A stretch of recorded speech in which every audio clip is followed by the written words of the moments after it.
ம் ஆ பிங்கூஸ் வேர்ல்டு. ஒரு அழகான குட்டி கிராமம். அந்த கிராமத்தில் ரவி மற்றும் மோகன்னு 2 பெஸ்ட் ஃப்ரெண்ட்ஸ் இருந்தாங்க. ஒரு நாள் அவங்க 2 பேரும் பக்கத்து ஊருக்கு போய் சுற்றி பார்க்கலான்னு முடிவு பண்ணாங்க. 2 பேரும் ரோட்டில் போயிட்டு இருக்கிறப்போ ஒரு மூட்டைப்பை இருக்கிறத பார்க்குறாங்க. அந்த மூட்டைப்பையில் என்ன இருக்குது அப்படின்னு பார்க்கறதுக்கு 2 பேரும் பக்கத்தில் போய் அந்த பேக்கை ஓப்பன் பண்ணி பார்க்குறாங்க.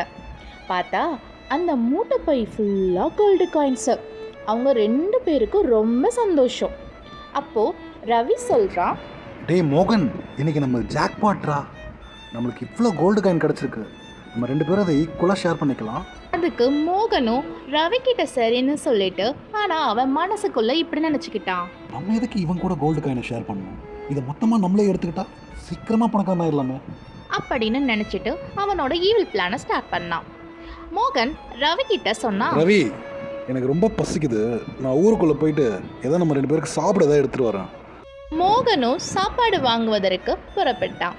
இங்கே காட்டுக்குள்ள இருந்த ரவியும் தன்னோட பேராசையினால அவனும் மோகன் மாதிரியே ஈவில் பிளான் போட ஸ்டார்ட் பண்ணான். நம்ம ஏன் இந்த மோகன் கூட எல்லாத்தையும் நம்ம ஷேர் பண்ணிக்கணும்? ஒருவேளை நம்மளே இதை மொத்தமாக எடுத்துக்கிட்டா நம்ம சீக்கிரமாக பணக்காரன் ஆகிடலாமே. மோகன் வரும்போது அவனை அடித்து போட்டு மொத்த காயினையும் நம்மளே எடுத்துகிட்டு போயிடணும். இப்படி 2 பேரும் மாறி மாறி தான் 2 பேரும் நண்பர்கள்ங்கிறத மறந்து பேராசை அவங்கள ஆள்கொள்ள ஆரம்பிச்சுது. மோகன் அவன் வாங்கின சாப்பாட்டில் விஷத்தை கலந்துட்டு அதை எடுத்துகிட்டு ரவிக்கு கொடுத்தான். ரவியும் மோகனும் சாப்பிட்டாங்க. கொஞ்ச நேரத்தில் 2 பேரும் பங்கு பிரிக்கலாம் அப்படின்னு போகிறப்போ ரவி மோகனை தாக்கி மோகன் மயங்கி அங்கேயே கீழே விழுந்துட்டான். ரவி சந்தோஷத்தோட நமக்கு தான் இனி எல்லா தங்கமோ அப்படின்னு நினைக்கிறப்போ அவன் சாப்பிட்ட அந்த விஷ சாப்பாடு வேலை செய்ய ஆரம்பிச்சிது. ரவியும் அதே இடத்துல மயக்கம் போட்டு விழுக ஆரம்பிச்சிட்டான். தன்னோட பேராசைனால இந்த 2 நண்பர்களும் தன்னோட நட்பையும் உயிரையும் இழந்துட்டாங்க. இந்த விஷயம் தெரிஞ்சு அங்கே இருந்த ஊர் மக்கள் எல்லாம் கூடுனாங்க.